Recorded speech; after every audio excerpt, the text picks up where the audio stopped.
स्वागत है स्टूडेंट्स आपका हमारे चैनल पर। आज मैं आपके लिए लेकर आया हूँ क्लास 5 भाग 3 हिंदी की जो आपकी सुमन आपकी जो पाठ्य पुस्तक है उसका अगला अध्याय अध्याय नंबर 9 भारत के महान व्यक्तित्व। चलिए स्टार्ट करते हैं। भारत के महान व्यक्तित्व जिसमें छत्रपति शिवाजी के बारे में बताया गया है, उनकी पूरी जीवनी बताई गई है। नेताजी सुभाष चंद्र बोस के बारे में बताया गया है। फिर लौह पुरुष सरदार पटेल के बारे में बताया गया है। फिर है हमारा अभ्यास कार्य। तो स्टूडेंट चलिए अभ्यास कार्य को स्टार्ट करते हैं। चैप्टर आप खुद भी पढ़ सकते हैं, तो हम टाइम वेस्ट नहीं करेंगे, अभ्यास कार्य को स्टार्ट करेंगे। आओ बातें करें। सरदार पटेल ने किस तरह विदेशी रियासत जो हमारी रियासत थी उनका एकीकरण किया और अपने अध्यापक से चर्चा कीजिए। सरदार पटेल द्वारा देसी रियासतों का एकीकरण।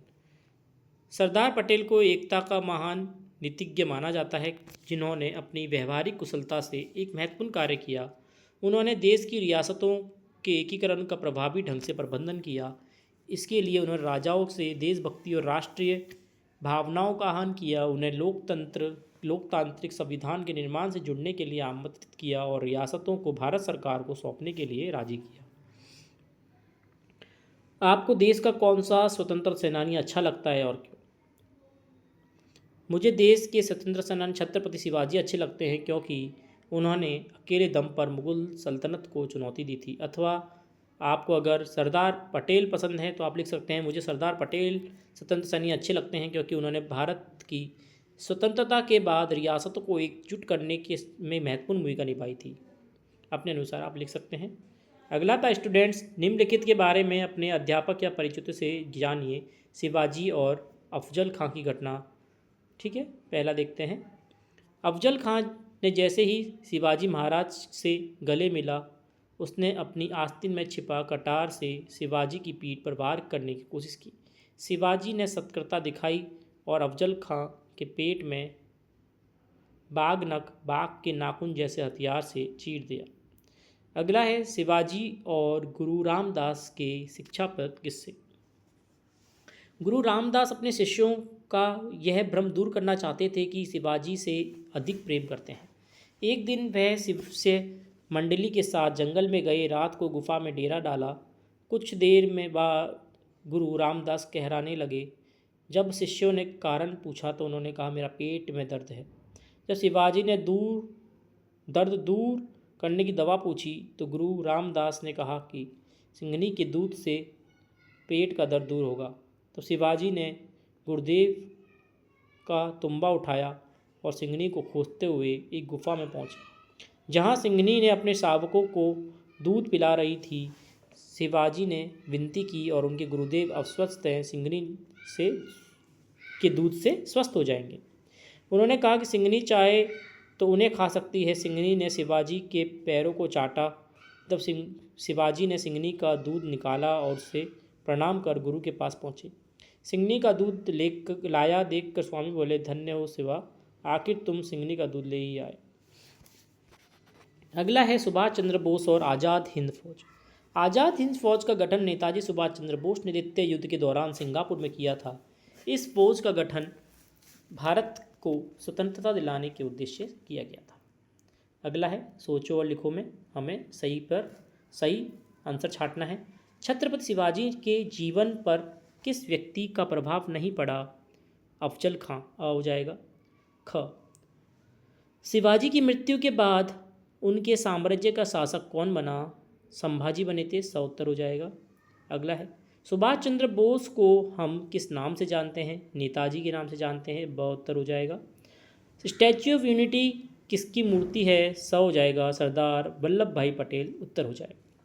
अगला है रिक्त स्थानों की पूर्ति करेंगे। पटेल देश के पहले उप प्रधानमंत्री और गृह मंत्री रहे। बोस ने अंडमान निकोबार द्वीप पर अधिकार कर इन द्वीपों का नाम शहीद और स्वराज द्वीप रखा। पुरंदर की संधि मिर्जा राजा जय सिंह और शिवाजी के मध्य हुई थी। सुभाष चंद्र बोस द्वारा दिल्ली चलो और तुम मुझे खून दो मैं तुम्हें आज़ादी दूंगा के नारे दिए गए। अगला है नीचे दिए गए प्रश्नों के उत्तर लिखने हैं। पहला है शिवाजी किस तरह के युद्ध में निपुण थे? स्टूडेंट्स, तो पहला उत्तर लिखेंगे शिवाजी गुरिल्ला या छापामार युद्ध में निपुण थे। शिवाजी को मारने के लिए अफजल खां को किसने भेजा था? शिवाजी को मारने के लिए अफजल खां को बाजीपुर के शासक आदिल शाह ने भेजा था। सुभाष चंद्र बोस का जन्म कब व कहाँ हुआ था? सुभाष चंद्र बोस का जन्म 23 जनवरी सन 1897 को उड़ीसा के कटक में हुआ था। सरदार वल्लभ भाई पटेल को लौह पुरुष क्यों कहा जाता है? सरदार वल्लभ भाई पटेल को मजबूत इरादों और कर्तव्यनिष्ठ व्यक्तित्व के कारण लौह पुरुष कहा जाता है। अगला है, सरदार वल्लभ भाई पटेल द्वारा अंग्रेजों के विरोध में दिए गए आंदोलन के नाम लिखिए। सरदार वल्लभ भाई पटेल द्वारा अंग्रेजों के विरोध में दिए गए 2 आंदोलन का नाम खेड़ा सत्याग्रह तथा बारदोली आंदोलन है। अगला है, शिवाजी और सुभाष चंद्र बोस के संघर्षों में क्या समानताएं हैं?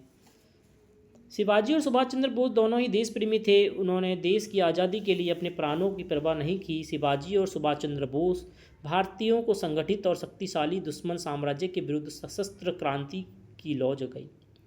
महान व्यक्तियों की मूर्तियाँ क्यों लगाई जाती हैं? महान व्यक्तियों की मूर्तियाँ लोगों को प्रेरणा देने के लिए लगाई जाती हैं, उन्हें अच्छे काम करने के लिए प्रोत्साहित करती हैं तथा ये मूर्तियाँ उन लोगों के प्रति सम्मान प्रकट करती है जिन्होंने समाज और देश के लिए महत्वपूर्ण योगदान दिया। ये मूर्तियाँ लोगों को उन्होंने महत्वपूर्ण घटनाओं और व्यक्तियों की याद दिलाती है।